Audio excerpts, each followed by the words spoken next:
కానివ్వండి, వాలంటీర్స్ కానివ్వండి, పరిపాలనని దాదాపుగా వాళ్ళు చేయాల్సిన పనుల్ని దాదాపుగా మన ఇంటి గడప దాకా తీసుకొచ్చారు.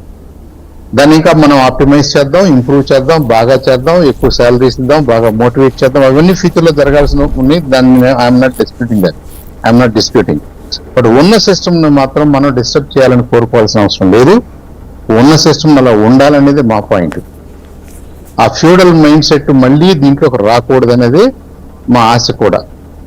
ఇది నా దగ్గరకు రావాలి, ఒక లీడర్ని కాబట్టి, ఈ గ్రామంలో నేను లీడర్ని కాబట్టి నా ద్వారా జరగాలి, నేను చెప్తే జరగాలి అనే మైండ్ మన ఎవరికీ మంచిది కాదు. అది అంటే ఇక్కడ దీంట్లో ప్రధానమైన పాయింట్ ఏంటంటే ఆయన అన్న దాంట్లో ఈ ఓటర్ తీసుకున్నటువంటి వాళ్ళు అటు డబ్బులు తీసుకున్నారు, ఇటు డబ్బులు తీసుకున్నారు, వాళ్ళకి ఇంకా అంతకంటే ఎక్కువ వస్తే అని అట్నమ్మి ఓటేస్తారు. ఇప్పుడు చంద్రబాబు ఆ 10,000 రూపాయలు పసుపు కుంకుమ కిందకి ఇవ్వడము, లేకపోతే కనుక అన్నదాత సుఖీభావ అని చెప్పి, రుణమాఫీ అని చెప్పి కొంత డబ్బులు ఇవ్వడమో చేశారు.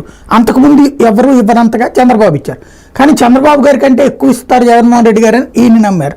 ఇప్పుడు ఈయన కంటే ఎక్కువ ఇస్తారని ఆయన నమ్మితే ఇక్కడ కింద ఓటింగ్ని తీసుకొచ్చి పెట్టేదంటే మనకు అనుకూల ఓట్లను తెచ్చిపెట్టేటటువంటి నాయకుడు, ఆ నాయకుడేమో మనతో లేడు, ఇప్పుడు ఆ నాయకులే ఇట్లాగ విభేదించి ఫీల్ అయితే ఏమవుతుంది?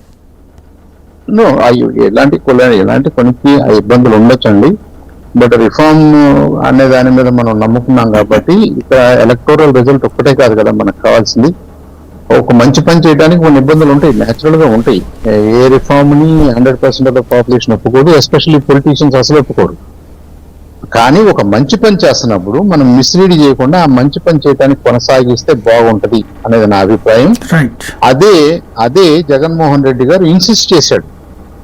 నేనేమైతే చేస్తూ వస్తున్నానో విత్ ఇన్ ద లిమిట్స్ నేను అది చేయగలను కాబట్టి అది చేస్తూ పోతాను. నా మీద ఆ నమ్మకం ఉంటే నాకు ఓటేయండి. లేదు చంద్రబాబు నాయుడు గారు కూటమి వేరే ప్రామిస్ చేస్తున్నారండి, వాళ్ళైతే ఇంకా బాగా చేస్తారనేది నమ్మకం కుదిరింది అనుకోండి, వాళ్ళకు ఓటేయండి అనే చెప్పాడు ఆయన. డైరెక్ట్ గా స్పీచ్ లో చెప్పాడు, if you think the other people can do better job, go for it. నేను చేశానని నాకు ధైర్యం ఉంది, నాకు నమ్మకం ఉంది, నేను మీకు ఉపయోగపడ్డానని నేను అనుకుంటున్నాను. ఒక్కసారి మీరు ఆలోచించి మీకు ఉపయోగపడ్డాను, మీ కుటుంబానికి ఉపయోగపడ్డాను, మీ పిల్లలకు ఉపయోగపడ్డాను, మీ వ్యవసాయానికి ఉపయోగపడ్డాను అనుకుంటే ఓట్ ఫర్ అస్.